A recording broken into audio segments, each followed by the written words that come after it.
열왕기하 8장 7절부터의 말씀을 봉독하겠습니다. 엘리사가 다메섹에 갔을 때에 아람 왕 베나닷이 병들었더니 왕에게 들리기를 이르되 하나님의 사람이 여기 이르렀나이다 하니 왕이 하사엘에게 이르되 너는 손에 예물을 가지고 가서 하나님의 사람을 맞이하고 내가 이 병에서 살아나겠는지 그를 통하여 여호와께 물으라. 하사엘이 그를 맞이하러 갈새 다메섹의 모든 좋은 물품으로 예물을 삼아 가지고 낙타 40마리에 싣고 나아가서 그의 앞에 서서 이르되 당신의 아들 아람 왕 베나닷이 나를 당신에게 보내 이르되 나의 이 병이 낫겠나이까 하더이다 하니 엘리사가 이르되 너는 가서 그에게 말하기를 왕이 반드시 나으리라 하라. 그러나 여호와께서 그가 반드시 죽으리라고 내게 알게 하셨느니라 하고 하나님의 사람이 그가 부끄러워하기까지 그의 얼굴을 쏘아보다가 우니 하사엘이 이르되 내 주여 어찌하여 우시나이까 하는지라. 대답하되 내가 이스라엘 자손에게 행할 모든 악을 내가 알미라. 내가 그들의 성에 불을 지르며 장정을 칼로 죽이며 어린아이를 매치며 아이벤 부녀를 가르리라 하니 하사엘이 이르되 당신의 개 같은 종이 무엇이기에 이런 큰 일을 행하오리이까 하더라. 엘리사가 대답하되 여호와께서 내가 아람 왕이 될 것을 내게 알게 하셨느니라 하더라. 그가 엘리사를 떠나가서 그의 주인에게 나아가니 왕이 그에게 묻되 엘리사가 내게 무슨 말을 하더냐 하니 대답하되 그가 내게 이르기를 왕이 반드시 살아나시리이다 하더이다 하더라. 그 이튿날에 하사엘이 이불을 물에 적시어 왕의 얼굴에 덮음에 왕이 죽은지라. 그가 대신하여 왕이 되니라. 아멘. 그 열왕기하 8장 말씀은 열왕기하 7장과 그 비슷한 구조로 되어 있습니다. 우리가 3주 전에 살펴봤던 것처럼 열왕기하 7장은 그 하나님의 구원이 얼마나 무시무시한 상황 가운데서 펼쳐지시는가, 그리고 이 이스라엘 사람들의 역사를 통해서 그 하나님의 그 엄중하심, 하나님의 심판, 하나님의 그 우리가 두려워할 수밖에 없는 그 엄위하심에 대해서 분명하게 이야기해주고 있습니다. 그것은 하나님께서 모세의 때에 직접 이스라엘 진중에 나타나시는 방식을 취하기도 하시고 또 이스라엘 역사 중에 이방 민족을 들어서 이스라엘을 위협하시는 그 하나님의 모습, 그러나 그 가운데에서 임하는 하나님의 구원, 이러한 내용들이 열왕기하 8장에도 이렇게 반복되어서 이렇게 나타나는 그 주제들인 것입니다. 8장 1절에서 이제 6절을 보면 이제 이런 에피소드가 이제 실려 있습니다. 그 엘리사가 전에 1절을 보시면 아들을 이렇게 다시 살려준 여인이 있었죠. 앞에 우리가 4장에서 이제 살펴보았던 내용인데요. 그 여인에게 이렇게 이야기합니다. 이제 이 땅에 큰 기근이 일어날 것이다. 엘리야 때에는 3년 반 동안 기근이 있었는데 그때에도 거의 이스라엘이 다 죽게 생겼죠. 그런데 3년 반에 2배인 7년 동안 기근이 임할 거다. 정말 끔찍한 상황이 임할 거다. 너는 피해 있어라 라고 이야기하고 그 여인이 그 말대로 해서 다른 데도 아닌 이스라엘과 대대로 그 원수지간이었던 블레셋 지역으로 피신을 가서 거기서 7년을 잘 버티고 돌아오게 됩니다. 그런데 돌아와서 보니까 자기의 집과 전답들을 다른 사람이 뺏어간 것이죠. 그래서 왕에게 가서 나의 집과 나의 이 땅을 돌려주십시오라고 이제 청원하러 갔는데 그때 마침 왕 옆에 누가 있었냐면 엘리사의 사환이었던 게하시가 이렇게 있었던 것이죠. 그런데 이 열왕기서의 이제 기술은 이렇게 역사 순서대로 되어 있지 않습니다. 그러니까 이때는 아마 게하시가 문둥병에 걸리기 전이었을 거다라고 성경학자들이 그렇게 추정합니다. 그러면 이 얘기가 굳이 여기에 왜 들어왔냐는 거예요. 성경은 그냥 그 이야기가 들어가 있지 않지요. 어떤 이유가 있으니까 이 이야기가 지금 약간 시점과 맞지 않는데 지금 들어가 있는 것이죠. 이 앞뒤의 맥락을 살펴봐야 되는 것입니다. 그래서 사실 이때 겪었던 기근은 앞에서 그 선지자의 생도들이, 선지자 학교의 생도들이 먹을 게 없어서 들에서 여러 어떤 그 채소들을 긁어 모아다가 끓여 먹다가 하나님의 사람이요 독이 이러면서 그 쓰러질 뻔한 죽을 외쳤는데 그 엘리사가 거기다 이렇게 무슨 가루를 풀어가지고 그 독을 풀어주었던 그 사건이 있었죠. 그때 일어났던 그 가뭄이었을 거라고 이제 추정을 합니다. 그 얘기가 지금 여기 왜 들어가 있는 것일까요? 어쨌든 게하시는 발음이 비슷하죠. 게하시는 문둥병에 걸리기 전이었고, 이 이스라엘 왕이 이제 아마 요람이었을 거라고 생각이 되죠. 이제 선지자 엘리사에 대한 행적에 대해서 궁금해하는 거죠. 무슨 일들이 있었냐? 그러니까 게하시가 이제 있는 대로 이제 이렇게 이야기해 주는 거죠. 그러니까 놀래는 거죠. 야, 정말 죽은 사람도 살렸단 말이냐? 그런데 그 얘기를 할 때 마침 이건 우연이라고 할 수가 없는 것이죠. 그 여인이 온 거예요. 그러니까 지금 왕에게 게하시가 이런 일들도 있었습니다. 죽은 어떤 여인의 죽은 아들도 살려냈습니다. 그 얘기를 하는데 지금 그 여인이 와가지고 저에게 땅을 돌려주십시오라고 이렇게 청원하는 것입니다. 왕이 얼마나 놀랬겠습니까? 하나님의 어떤 그 은혜의 내용, 구원의 내용이 여기 이제 담겨져 있는 것이죠. 그래서 이제 6절에 보면 왕이 그 여인에게 물으매 여인이 설명한지라, 야, 네가 정말 너의 집에 그런 일이 있었니? 내 아들이 그렇게 죽었다가 정말 그렇게 살아나는 놀라운 일이 있었니? 라고 이렇게 물어보는 것이죠. 그거에 대해서 여인이 설명합니다.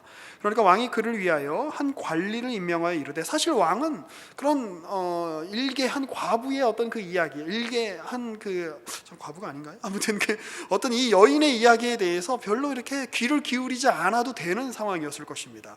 그런데 아마 엘리사 이야기에 굉장히 감동을 받았던 것 같아요. 그래서 관리를 붙여줘서 꼭 땅을 찾아줘라, 그 밭의 소출을 다 돌려줘라 라고 이렇게 명령하죠. 이 사건은 도대체 무엇을 의미하는 것일까요?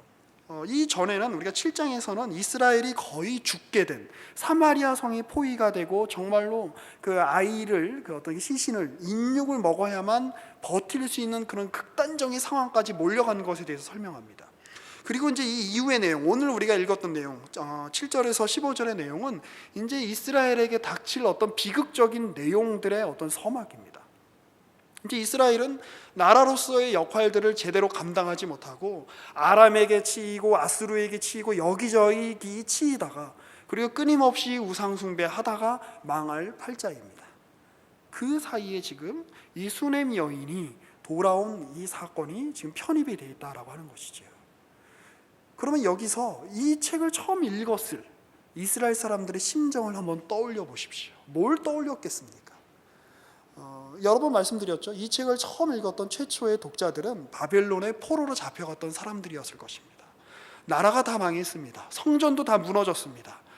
예루살렘 성이 망할 때에 정말 사마리아 성이 포위됐을 때처럼 극단적인 상황에 처했습니다. 정말 하나님이 살아계시는가? 우리가 하나님의 선민이라면 왜 이런 일이 펼쳐지는가에 대한 어떤 그런 의구심이 그들을 아주 강하게 붙잡고 있었을 것입니다. 그런데 그때 이 구절이 있는 겁니다. 사마리아에서도, 북이스라엘에서도 비슷한 일이 있었다. 그런데 하나님은 그 일들을, 그의 백성들을 일부러 괴롭히시고 일부러 압박하시고 일부러 고난을 주시면서 그것들을 즐겨 하시는 어떤 가학적인 성향을 지니신 폭군 같으신 분이 아니다. 하나님은 끊임없이 은혜의 기회를 주고 있지 않느냐. 7년 동안 기근이 일어나서 모두가 다 굶어 죽게 되었을 때 누가 살아남았냐? 하나님의 대리자였던 엘리사의 말을 들었던 그 수넴 여인이 살지 않았냐? 그리고 하나님은 그 여인의 이야기를 들어서 지금 북이스라엘 왕에게 말씀하고 계시지 않냐? 하나님이 기회를 주시지 않은 게 아니다라고 이야기하고 있는 것이죠. 그러나 북이스라엘의 왕은 그 이야기에 감동은 받았지만 어떤 하나님을 향한 신앙적인 결단은 하지 않았다는 것을 우리가 알 수 있습니다. 아니, 그런 신기한 일이 일어났어? 야, 이 시대에도 옛날 모세의 때처럼 정말 그렇게 하나님이 일하시는구나 라는 정도의 감명만 받았을 뿐, 지금 현 시대를, 지금도 여전히 하나님이 일하시고 역사하신다라고 하는 참된 신앙의 이해로는 나가지 못했던 것입니다. 자, 이제 장면이 바뀌어서 엘리사가 다메섹에 갔을 때의 어떤 일이 펼쳐지게 되는 것이죠.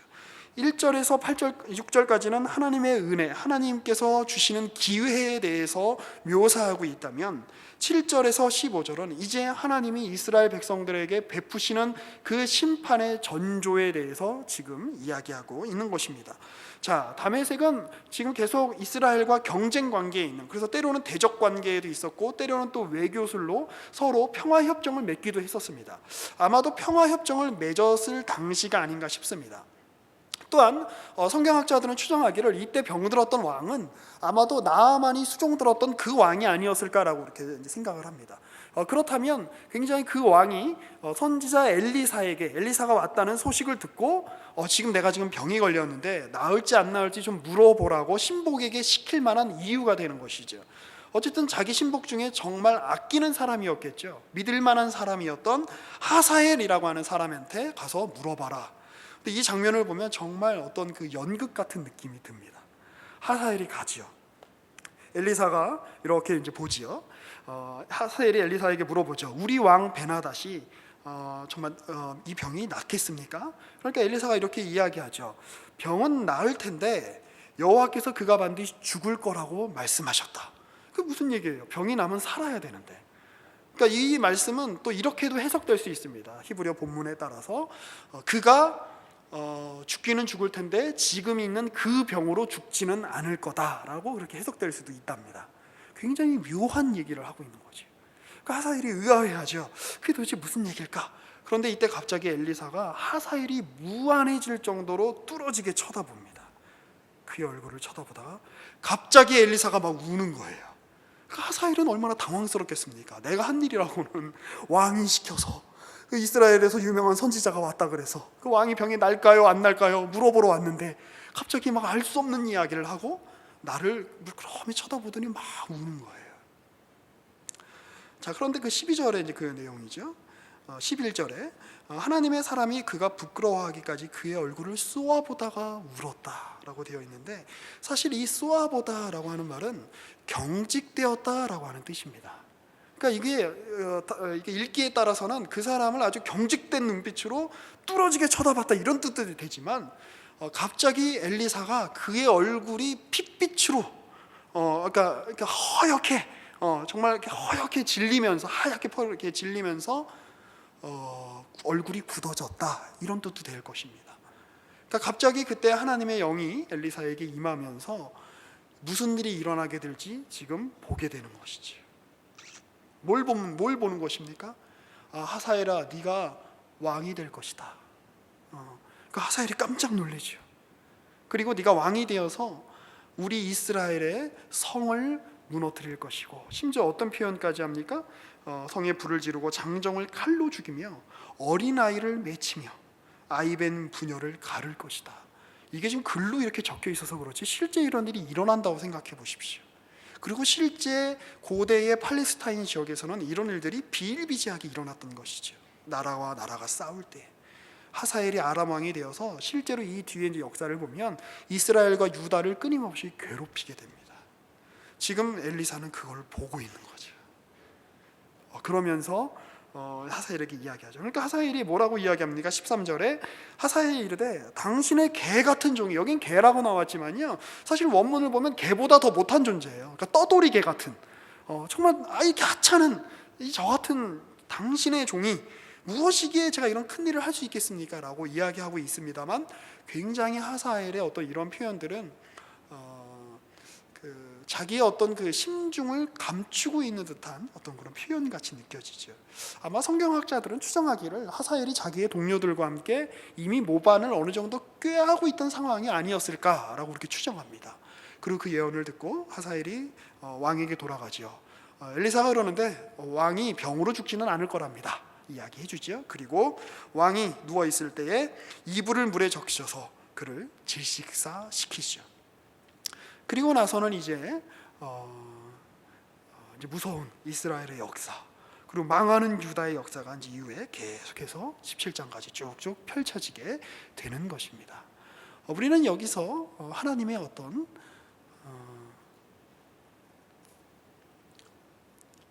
무시무시한 얼굴을 이렇게 떠올리게 됩니다. 이제 박 목사님 표현으로는 하나님의 깊고 푸른 얼굴입니다. 하나님을 본다는 것은 어떤 것일까요? 하나님이 그분의 얼굴을 우리와 대면하신다는 것은 어떤 것일까요? 모세 때 하나님께 감히 나아가지 못해서 이스라엘 백성들이 제발 좀 우리에게서 좀 떠나가게 해주십시오라고 모세에게 청원하였던 것을 떠올려 보십시오. 하나님의 구원은 그 하나님이 가지고 계시는 어미하심과 하나님이 몰고 오시는 그 강한 공포와 함께 이해될 때 바르게 이해될 수 있다라고 하는 것입니다. 그것이 성경이 내내 이야기하는 내용입니다.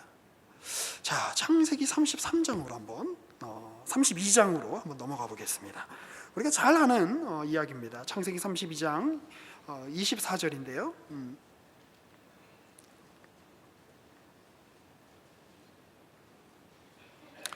야곱이 이제 자기 형을 속이고 장자권을 획득하고 그리고 이제 아버지에게 이제 축복을 받지요. 형이 그 사실을 알고 야곱을 굉장히 미워하고 그 집을 떠날 수밖에 없어서 삼촌인 라반에게로 이제 갔다가 한 20년쯤 흐른 다음에 이제 거부가 되어서 돌아옵니다. 그런데 그의 형이 장정들을 거느리고 지금 야곱을 맞이하러 오는 것입니다. 인생에 어떤 큰 위기가 닥쳤습니다. 그때 야곱이 야복 나루터에서 어떤 이와 씨름을 하지요. 24절부터 볼까요? 야곱은 홀로 남았더니 어떤 사람이 날이 새도록 야곱과 씨름하다가 자기가 야곱을 이기지 못함을 보고 그가 야곱의 허벅지 관절을 치매 야곱의 허벅지 관절이 그 사람과 씨름할 때에 어긋났더라. 그가 이르되 날이 새려하니 나로 가게 하라. 야곱이 이르되 당신이 내게 축복하지 아니하면 가게 하지 아니하겠나이다. 그 사람이 그에게 이르되 내 이름이 무엇이냐? 그가 이르되 야곱이니이다. 그가 이르되 내 이름을 다시는 야곱이라 부를 것이 아니요 이스라엘이라 부를 것이니 이는 내가 하나님과 및 사람들과 겨루어 이겼음이라. 야곱이 청하여 이르되 당신의 이름을 알려주셔서 그 사람이 이르되 어찌하여 내 이름을 묻느냐 하고 거기서 야곱에게 축복한지라. 그러므로 야곱이 그곳 이름을 브니엘이라고 이야기했는데 브니엘은 파님 그러니까 얼굴이라는 뜻입니다. 엘은 하나님이라는 뜻이고 그러니까 하나님의 얼굴이라는 뜻이에요. 내가 하나님의 얼굴을 내가 보았다라는 뜻으로 그곳 이름을 브니엘이라고 짓습니다. 하나님의 얼굴을 보았을 때 야곱에게 어떤 일이 일어납니까? 우리는 흔히 야곱이 복을 받았다, 네가 이제 이스라엘이다 라고 하는 그 얘기에만 집중합니다.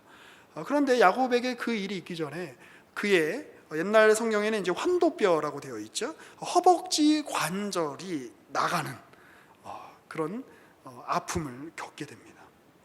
하나님의 얼굴을 대면한다는 것은 다만 우리 편에서의 어떤 그 편리함, 우리 편에서의 어떤 욕망의 충족, 우리 편에서의 소원의 어떤 이룸 이런 것들로만 끝나는 것이 아니라 그 전에 하나님이 치시고 하나님이 그의 백성들을 다루시는 어떤 내용들이 있다. 하나님의 얼굴에 이중적인 면이 바로 이 야곱이 하나님을 만났던 야복강 나루터에서 씨름하였던 바로 그 내용에 담겨 있는 내용입니다.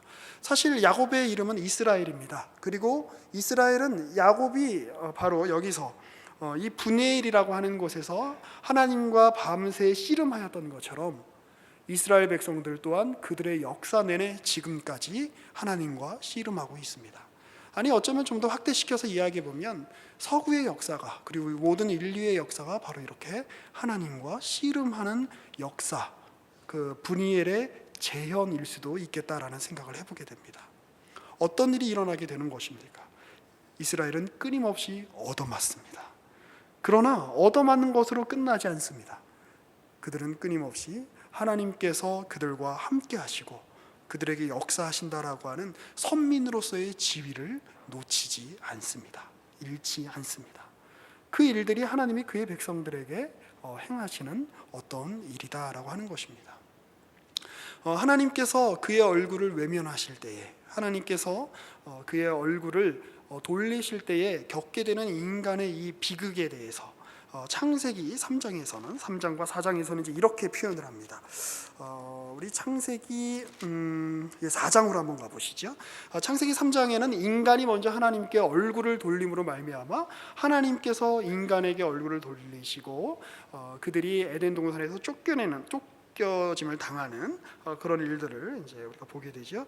자, 4장에서는 최초의 살인자였던 가인이 아벨을 이제 죽이고 나자 하나님께서 그를 저주하시죠. 자, 그러면서 11절입니다. 10절부터 볼까요? 이르시되 내가 무엇을 하였느냐? 내 아우의 핏소리가 땅에서부터 내게 호소하느니라. 하나님은 인간을 외면하실 수 없는 분이십니다. 인간을 지으신 창조주이시기 때문이죠.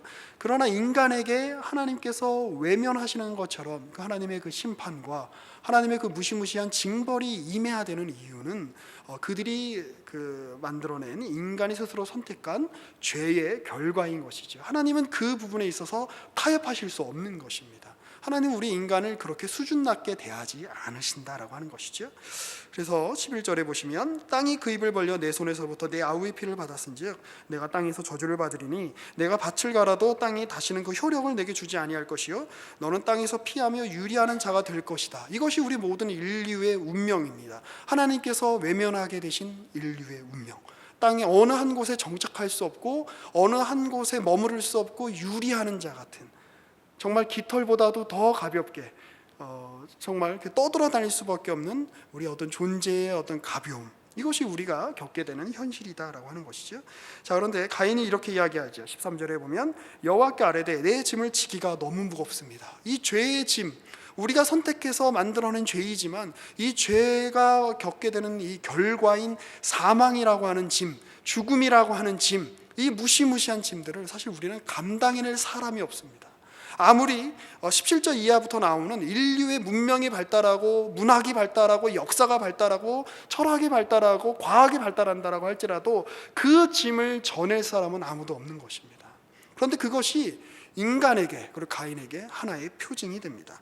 14절에 보면 주께서 오늘 이 지면에서 나를 쫓아내시온즉 내가 주의 낯을 배웁지 못하리니 내가 주님의 얼굴을 보지 못하리니 내가 주님께 외면당했사오니 내가 땅에서 피하며 유리하는 자가 될 것입니다. 결국 인간의 핵심은, 인간 존재는 어떤 이 땅에서 주어지는 어떤 내용들로 그의 존재가 채워지는 것이 아니라 하나님의 얼굴을 대할 때 그의 존재가 완성되고 그의 삶이 채워지고 그의 인생이 채워진다라는 것입니다. 무릇 나를 만나는 자마다 나를 죽이겠나이다. 이 가인 시대 이후로 가인은 자기가 죽여서, 자기가 살인하여 자기의 지위를 확보하기 위해서 아벨을 죽이죠. 그러나 그 죽음에 대한 결과로, 그 살인에 대한 결과로 누군가 나를 죽일지 몰라라고 하는 그 공포 속에 살아가게 됩니다. 그것이 인간의 현실입니다. 죽음 앞에 놓여있는, 죽고 죽일 수밖에 없는 현실 앞에 놓여있는. 그때 주님께서 말씀하십니다. 15절입니다. 여호와께서 그에게 이르시되 그렇지 아니하다.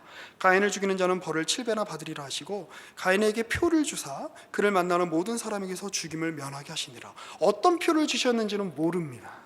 그러나 이 유리함을 겪게 된 가인, 외면함을 겪게 된 가인, 버림받은 가인, 그 슬픈 얼굴, 그것이 바로 하나님께서 그에게 주신 표적인 것입니다. 그 상황 자체가 표적인 것입니다. 무엇입니까? 이 비참한 현실을 보니 그 이후에 17절에서 24절까지의 내용이 그겁니다. 정말 인류가 문명을 발달시키고 과학을 발달시키고 정치를 발달시키고 온갖 걸 다 발달시키지만 결국 인간의 내면의 실존의 그 속에서 부를 수 있고 외칠 수 있는 음성은 하나입니다. 23절에서 24절에 나오는 것처럼 라멕이 아내가 둘이나 있었는데 얼마나 행복했을까요? 아내가 둘이면. 제가 철없을 때는 그렇게 생각했습니다. 그러나 지금 생각해 보니 아내가 하나여도 이렇게 힘든데 둘이면 정말 힘들었겠다, 뭐 이런 생각도 하는데, 저주구나, 뭐 이런 생각이 드는데, 자, 이런 이야기를 합니다. 자기 아내들에게 아다와 실라여 내 목소리를 들으라. 라멕의 아내들이여 내 말을 들어라. 나의 상처로 말미암아 내가 사람을 죽였고 나의 상함으로 말미암아 소년을 죽였도다. 가인을 위하여는 벌이 7배일진데 라멕을 위하여는 벌이 77배다. 가인을 위해서는 벌이 7배라면 내가 지금 노래하고 있는 이 시인인 나 라멕을 위해서는 벌이 77배이다. 스스로 자기 자신을 저주할 수밖에 없는 그 상황, 이것이 바로 인간의 실존이 처한 본래적이고 아주 핵심적인 내용이라고 하는 것입니다. 하나님이 외면하신 인간의 현실. 그런데 여기서 우리는 역전으로, 반전하여 역설적으로 생각할 수 있는 것이 있죠. 그게 바로 가인에게 주신 표다라고 하는 것입니다. 문명으로는, 노래로는, 수많은 양떼로는, 수많은 철로 만든 기계로는 이 문제가 해결되지 않는구나. 우리의 이 문제는 우리가 하나님의 얼굴을, 하나님의 낯을 목도할 수 없기 때문에 겪게 되는 아픔이구나. 그리고 하나님은 그것을 이스라엘에게 알게 하시기 위해서 브니엘에서 그렇게 밤새, 하나님이 왜 굳이 야곱과 씨름을 하셨어야 됐습니까? 그냥 하나님은 마음만 먹으시면 그의 마음을 확 돌리실 수도 있는 분이 아니셨겠습니까? 하나님 마음만 먹으시면 정말 화려한 천사의 모습으로 야곱을 압도하여서 하나님 앞에 무릎 꿇게 하실 수 있는 분이었습니다. 그러나 굳이 왜 손과 손을 맞잡고 허리와 허리를 붙잡고 서로 살과 살을 맞부딪히며 씨름하셨겠습니까? 그게 바로 이스라엘의 역사라는 겁니다. 나는 이스라엘을 그렇게 하찮게 여기지 않는다. 나는 그들의 삶 속에 내가 들어가 내 손을 담글 것이고, 내가 그들 속에 들어가 내 발을 담글 것이고, 내가 그들 속에 들어가 그들과 함께 내가 울며 웃을 것이다. 이것이 바로 하나님께서 이스라엘의 역사를 통해서 하나님의 얼굴을 이스라엘에게 보이시는 방법이었다라고 하는 것입니다. 그래서 시편 80편에서는 포로기에 있는 이스라엘은 이런 고백을 합니다. 우리 시편 80편 말씀을 한번 보겠습니다. 제 성경으로는 구약성경 862면 내외에 있습니다. 시편 80편 1절부터입니다. 요셉을 양떼같이 인도하시는 이스라엘의 목자여. 여기서 요셉은 이스라엘, 유다를 상징하는 거죠. 그룹 사이에 자정하신 이여, 빛을 비추소서. 에브라임과 베냐민과 므낫세 앞에서 주의 능력을 나타내사 우리를 구원하러 오소서. 하나님이여 우리를 돌이키시고 주의 얼굴빛을 비추사 우리가 구원을 얻게 하소서. 우리의 구원이 어디에 있는가? 우리의 구원이 기술에 있지 않고, 우리의 구원이 자원의 확보에 있지 않고, 우리의 구원이 나의 신분을 세상에서 보장하는 대로 보장하는 데 있지 않고, 우리의 구원이 어디에서 오는가? 주의 얼굴을 우리에게 비추실 때 그것이 바로 우리의 구원입니다 라고 이스라엘은 고백하는 지경까지 가게 된 것이죠. 이 시는 이스라엘이 포로로 잡혀갔을 때 쓴 시로 알려져 있습니다. 이스라엘은 그 긴 역사를 통해서 그 깨달음에 오게 되는 것이죠. 그래서 이렇게 고백합니다. 4절, 만군의 하나님 여호와여, 주의 백성의 기도에 대하여 어느 때까지 노하시나이까? 주께서 그들에게 눈물의 양식을 먹이시며 많은 눈물을 마시게 하셨나이다. 우리를 우리 이웃에게 다툼거리가 되게 하시니 우리 원수들이 서로 비웃나이다. 왜 하나님은 아람 적에 가서 선민이 아닌데, 왜 분명히 이 사람이 왕이 되면 이스라엘을 칠 것이 뻔한데 그를 왕으로 세우셨을까요? 하사엘이 왕이 되어 이스라엘을 죽이고 이스라엘의 많은 이들에게 폐를 끼칠 것을 알면서도 왜 엘리사는 그에게 기름을 부을 수밖에 없었을까요? 그리고 이것은 엘리사가 그렇게 한 것이지만 엘리야 때부터 예언되었던 내용 아닙니까? 엘리야에게 주어진 하나님의 그 호렙산에서 주어진 중요한 3가지 명령 중에 하나지요. 엘리사를 세워라, 하사엘을 왕으로 세워라, 그리고 예후를 세워라. 하나님께서 왜 그렇게 하실까요? 하나님이 이스라엘을 단지 괴롭히시기 위해서? 아닙니다. 하나님이 단지 이스라엘이 고통당하는 것을 즐기시는 분이라서? 아닙니다. 그들 스스로 외면하여 하나님께로부터 낯을 돌린 그들이 하나님에게 낯을 돌린 그 현실 속에서 하나님의 얼굴의 빛이 그들에게 비추지 않을 때에 겪게 되는 현실의 처참함을 그들이 깨달음으로 그들의 고개를 돌려 하나님의 얼굴을 바라보게 하시는 하나님의 은혜의 역사였다라고 우리가 그렇게 생각할 수 있다는 것입니다. 그래서 이렇게 7절에서 이야기하는 거죠. 만군의 하나님이여 우리를 회복하여 주시고 주의 얼굴의 광채를 비추사 우리가 구원을 얻게 하소서. 주의 얼굴의 광채를 우리에게 비추어 주소서. 그리고 이 소망과 이 간절한 기도가 응답되어 마지막 날에 주께서 우리와 똑같은 한 인간의 아기의 얼굴로 이 땅에 탄생하시는 거죠.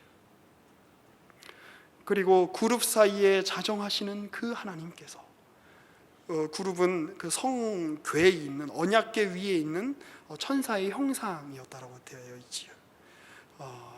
그 언약궤 안에는 주님의 언약, 내가 나의 백성들을 놓지 않겠다, 내가 나의 백성들을 향한 나의 의지, 나의 구원의 계획, 내가 그들을 향한 나의 어떤 의지를 절대로 꺾지 않겠다라고 하는 하나님의 의지의 표현이요 은혜의 핵심이죠.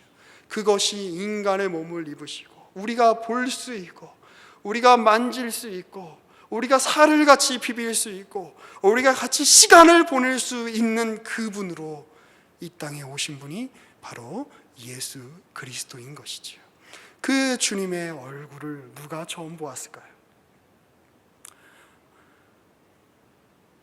누가복음 2장에 보면 목동들이 양떼를 지키며 밤을 새고 있다가 천사들이 와서 오늘날 다윗의 동네에 구주가 나셨다라고 이야기하죠. 그래서 그들이 그 천사의 말을 듣고 가는데 표적이 있다. 뭐냐? 강보에 쌓인 한 아기를 볼 것인데 그것이 너희에게 표적일 것이다.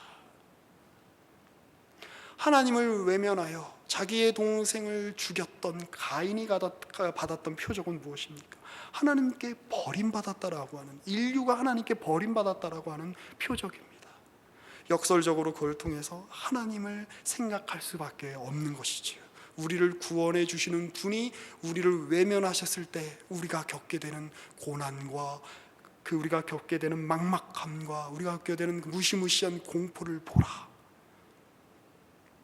왜 이렇게 구약에는 죽는 이야기가 많이 나올까요?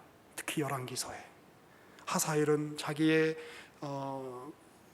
자기의 종이었던 주군이었던 그 아람 왕을 죽이고 베나닷을 죽이고, 그 하사엘은 또 많은 이스라엘 사람들을 죽이고 죽고 죽이는 그 죽음 앞에 너희의 현실이 얼마나 무시무시한 하나님의 서스런 눈 앞에, 하나님의 그 외면하신 얼굴 앞에 놓여 있는가를 봐라라고 하는 것이지. 깊고 푸른 하나님의 얼굴인 것입니다. 봐라.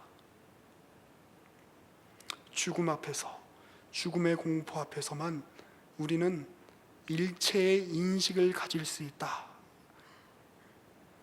어떤 유대교 철학자가 그런 이야기를 했습니다.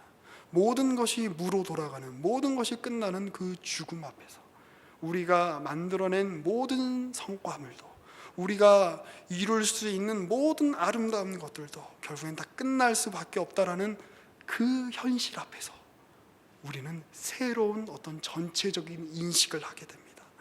그 인식은 우리 안에서 생겨난 인식이 아니라 그 인식은 너무나도 강한 별같이, 너무나도 밝은 달같이 우리 안에서 환하게 비추고 있지만 그 별빛은, 그 달빛은 저 위로부터, 초월로부터 오는 그 빛인 것입니다. 그래서 마태복음 2장을 한번 살펴보겠습니다.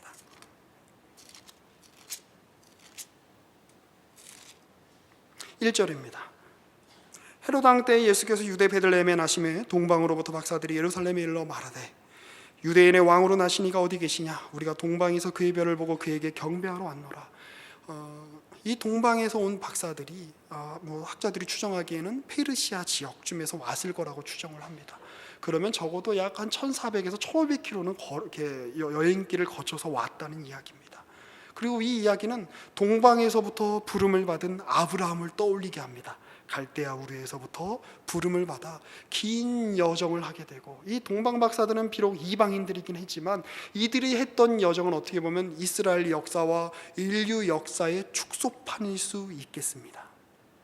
그들은 어떤 사람들입니까? 하나님이 외면하시는 이 모든 세계의 현실 속에서 하나님이 외면함으로 끝나지 않으시고 그 외면함 가운데서 죽을 수밖에 없는, 그냥 아무것도 아닌 존재로, 무로, 공으로, 흙으로 돌아갈 수밖에 없는 그 존재들에게 하나님이 별을 하나 띄워놓으시는 거죠. 이 별을 봐라. 그리고 이 별을 따라와라.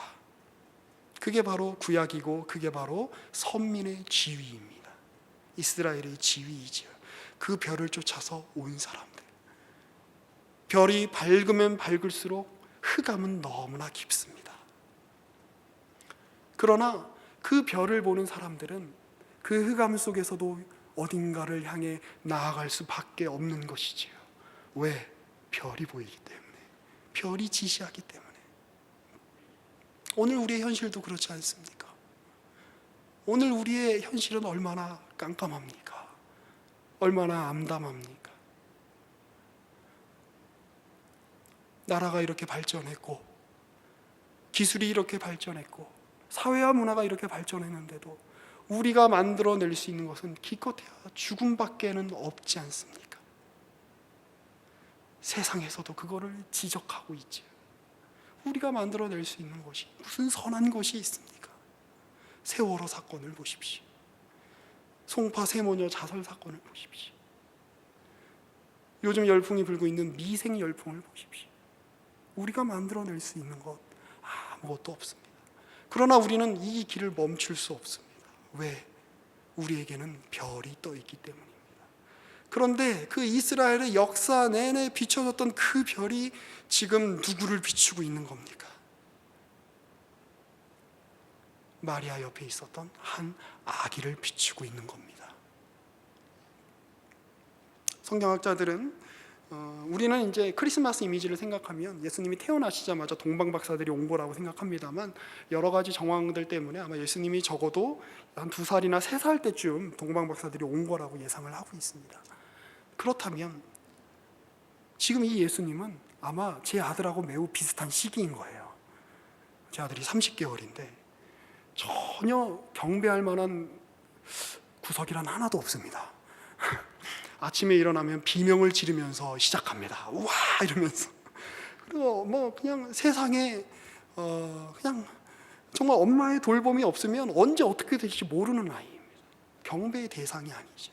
근데 동방의 박사들이, 모든 인류 역사가, 이스라엘의 역사가 그 앞에 경배합니다.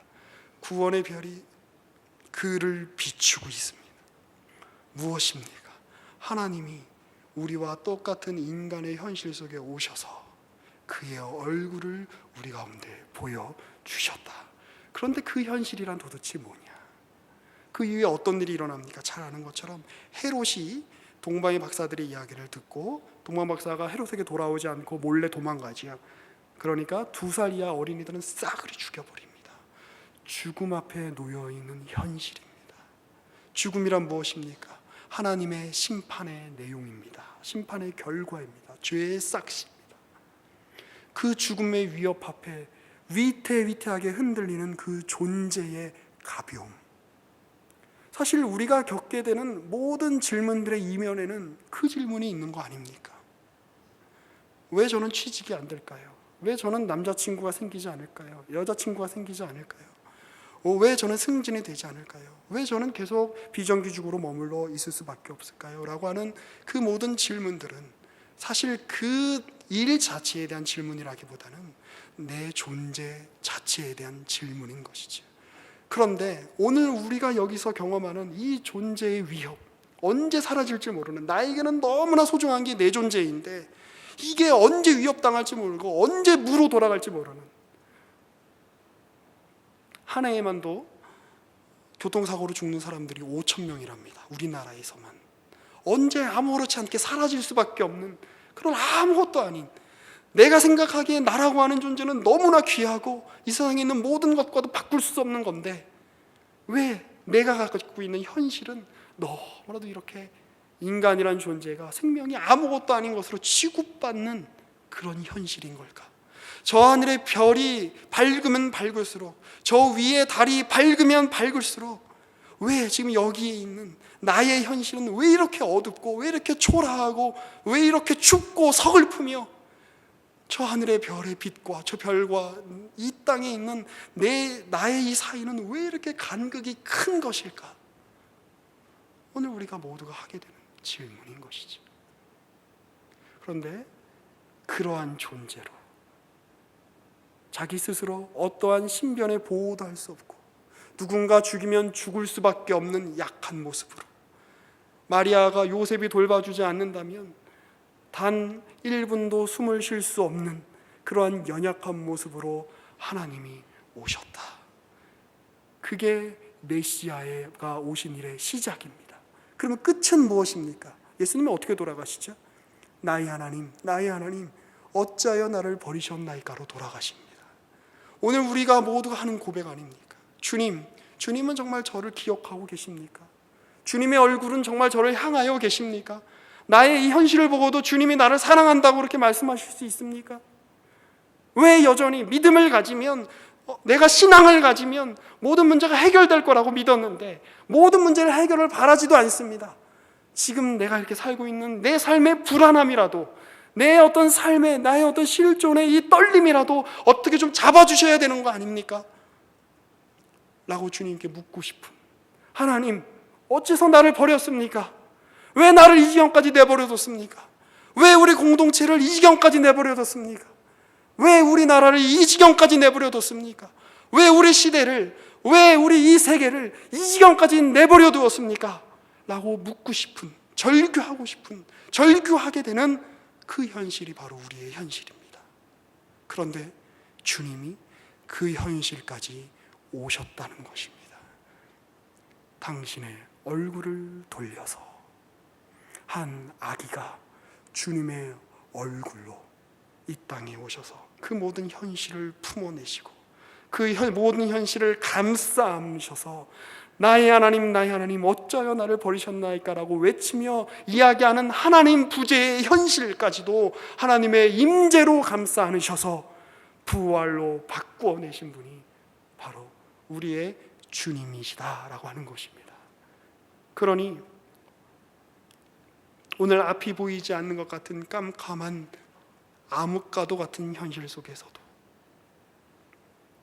저 위에 별이 밝으면 밝을수록 초라해지는 우리의 현실 앞에서도 그 모든 시공간을 메꿔서 일하고 계시는 주님의 역사하심이 있음을 믿고, 여러분들에게 주어진 여러분들의 하루 포기하고 싶고 버리고 싶고, 엘리사가 보았던 것처럼 결국은 망할 것을 뻔히 알고 결국에는 그 어떤 선한 일도 이루어지지 않을 것 같이 생각되어지는 그 길이라고 할지라도 주께서 우리에게 허락하신 길이라면 주님을 향한 믿음을 가지고 뚜벅뚜벅 한 걸음 한 걸음 걸어가시는 저와 우리 모든 믿음의 동지들, 믿음의 식구들 되시기를 주님의 이름으로 축복합니다. 기도하겠습니다. 살아계신 하나님, 우리가 구약을 통해서 또 신약을 통해서 우리에게 선포되어지는 주님의 말씀을 통해서 주님의 얼굴을 보기를 원합니다.